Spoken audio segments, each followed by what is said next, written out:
Hey, what's up, guys? This is Chris from hairlossfromsteroids.com, and I wanted to talk about a treatment that I get asked a lot about, and that's spironolactone. And this is actually topical spironolactone. Most of them come in either sort of liquid type things or creams. Now, a lot of guys want to know if it will help them prevent hair loss or even like regrow hair and stuff like that.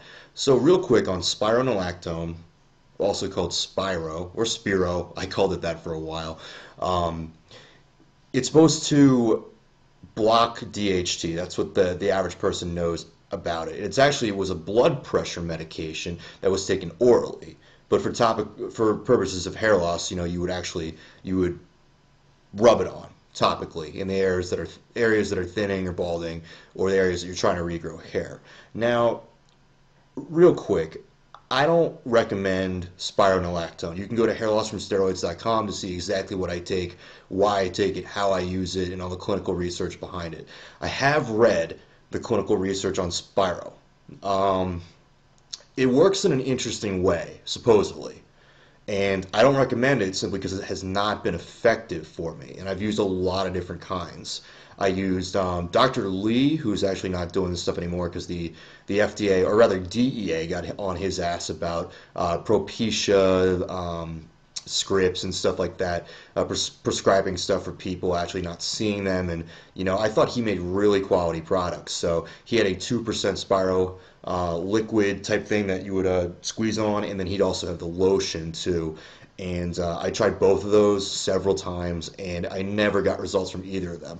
So there's some other stuff I've tried too. Excuse me. Other creams, S5 cream is a popular one out there. I think that one's on Amazon. And other guys have gotten results from this. I don't know if they swear by it, but they seem to be pretty enthusiastic about it. And I see it getting recommended a lot. I don't recommend it simply because the only stuff I recommend, I have personally gotten results with.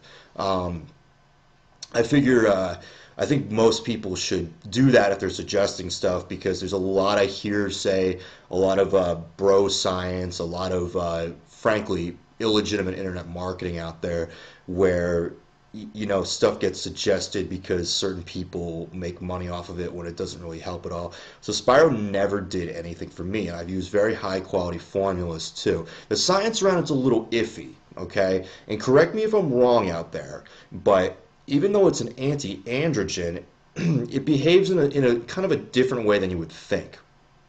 When you rub it on, it doesn't actually kill DHT. I know that's very unscientific. It doesn't kill DHT, inhibit DHT. What it does, supposedly now, is it blocks the receptors that DHT, can attack. So your DHT is actually still floating around near your scalp. But in theory, um, you have these receptors and it will like literally cover them up or something like that. I know, not very scientific, but that is, and correct me if I'm wrong, how it works. Didn't work for me. And I thought originally it was because the carrier wasn't allowing it to penetrate my scalp. But I kept trying it. I tried the highest quality formulas possible, still did nothing. Doesn't mean it's not going to work for you, but the reason I don't recommend it is because of that. But I think the best topical DHT anti-androgen is azelaic acid. It's clinically proven to stop both types of DHT, and I don't just mean block receptors. I mean kill